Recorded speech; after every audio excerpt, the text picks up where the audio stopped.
read it, but no, for everybody here. Everybody here. Read everybody here. What are your views on the Prophet Muhammad? My views on Muhammad? Yeah. So, my views on Muhammad are these. That there's no denying that he was an influential character in history. That he has been a pivotal character in history.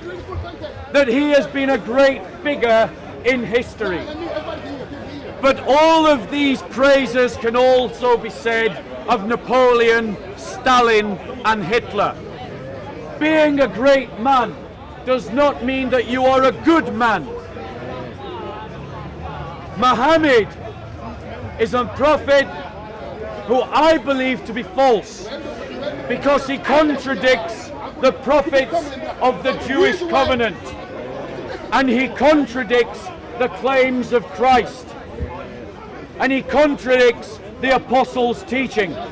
And the apostles are clear that anyone, even an angel of light who preaches another gospel that is different to the gospel of the apostles, let him be accursed.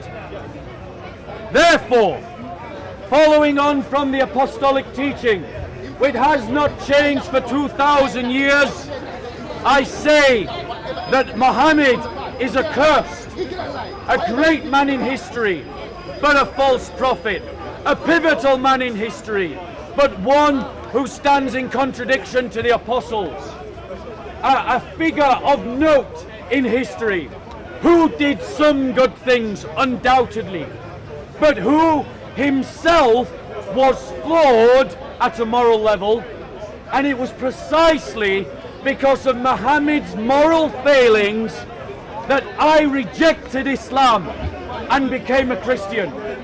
Because I cannot follow a man who has sex with a 9-year-old child. I cannot follow a man who calls for the assassination of his critics. I cannot follow a man who leads wars of plunder against others.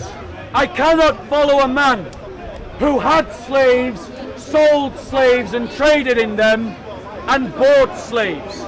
I cannot follow a man whose moral example my own conscience contradicted. But yet when I looked at Jesus, I saw a man whose teaching about love, whose teaching about mercy, and whose teaching about compassion appealed to all those better points of my own nature. And I saw in him a better way. And that is why I became a Christian, and that is my opinion on Muhammad. Any other questions?